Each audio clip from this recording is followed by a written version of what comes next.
אלה הלכות, חזק וברוך רבותיי, בשורות טובות. Ko tevarichu et Bnei Israël. Ko c'est 25 aujourd'hui dans le mois Tishrei.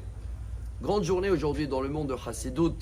Iloula de Rabbi Levi Yitzhak de Bardichov. Vous avez entendu parler sûrement déjà de cette ville. Je me rappelle qu'on était là-bas plusieurs fois dans la période un peu de Hanouka en Ukraine, moins 20 avec de la neige.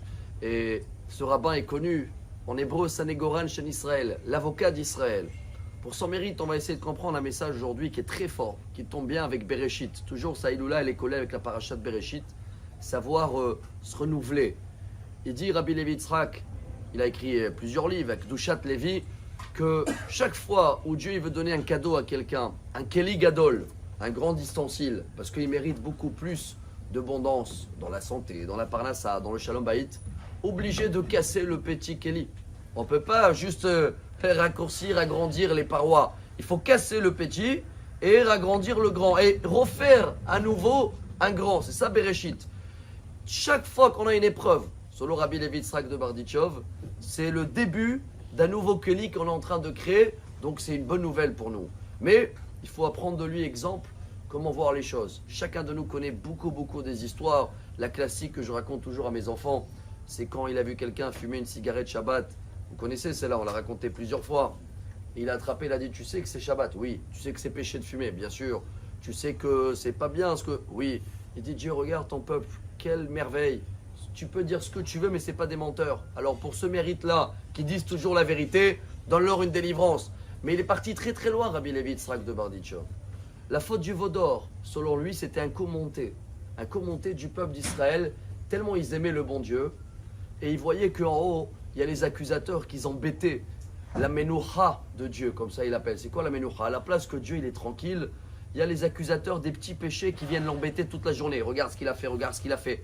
Donc ils ont fait un commenté. Ils ont dit, viens, on va faire un très grand péché. De toute façon, Dieu il va nous pardonner. Et le fait que Dieu il va nous pardonner ce très grand péché, ils vont plus venir les accusateurs pour l'embêter pour des petits péchés. Et là, Dieu il sera tranquille en haut, il va pouvoir driver le monde comme il faut. Regardez la grandeur. Comment voir la vie? C'est notre mission, Rabotai. Bereshit, c'est savoir tout recommencer à nouveau. On a parlé beaucoup pendant la veillée que chacun qui n'arrive pas à être à l'image du bon Dieu, il ne sait pas tourner la page. Et il a toujours de la rancune et il en veut un tel et il garde des choses pendant des années. Et des docteurs, ils ont confirmé ici que toutes les sources des problèmes des santé aujourd'hui, c'est ça. Rabotai, il faut savoir tourner la page et chercher par tout le mérite qu'il faut et par toutes les possibilités qu'on a à se renouveler. Se renouveler, il faut casser les anciennes stigmes qu'on a dans notre tête et d'essayer de faire ce qu'il nous a appris toute sa vie. Rabbi Levi Yitzhak de Bardichov. Il a dit, il n'y a pas besoin de jeûner plus que les jeunes qui sont marqués, pas des galipets dans la neige, pas des souffrances, Rabotai, que Ahavat Israël, l'amour et Ardout, et chercher le bien de chacun. Et jamais il voyait si les gens, ils ont des kippas, ils ont de chapeaux.